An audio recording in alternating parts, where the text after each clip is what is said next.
আসন্ন নির্বাচনে নির্বাহী ম্যাজিস্ট্রেট হিসেবে নিয়োগ পাওয়াদের মধ্যে 2 শতাধিক কর্মকর্তা রয়েছেন যারা কিনা সাবেক প্রধানমন্ত্রী শেখ হাসিনার আমলে দায়িত্ব পালন করেছিলেন। এই কর্মকর্তাদের মধ্যে 18 জনের তালিকা এসেছে এশিয়া পোস্টের হাতে। তারা হলেন ফয়সাল হক,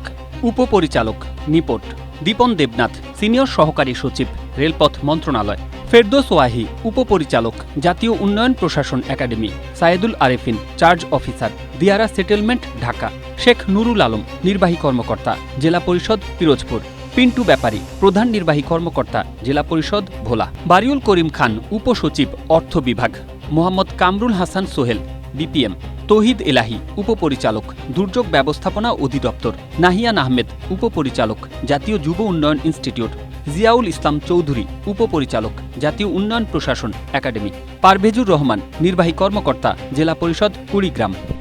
রিফাত ফেরদৌস, সিনিয়র সহকারী সচিব, মহেশখালী সমন্বিত উন্নয়ন কর্তৃপক্ষ; হোসাইন মোহাম্মদ হাই জকি, প্রধান নির্বাহী কর্মকর্তা, কুড়িগ্রাম সদর পৌরসভা; মোহাম্মদ আদনান চৌধুরী, প্রধান নির্বাহী কর্মকর্তা, সিরাজগঞ্জ সদর পৌরসভা; মোহাম্মদ আবদুল্লাহ আল মাহফুজ, নির্বাহী কর্মকর্তা, খাগড়াছড়ি পার্বত্য জেলা পরিষদ; আব্দুল কাদির মিয়া, নির্বাহী কর্মকর্তা, জেলা পরিষদ, ব্রাহ্মণবাড়িয়া; মোহাম্মদ মতিউর রহমান, নির্বাহী কর্মকর্তা, জেলা পরিষদ, নওগাঁ।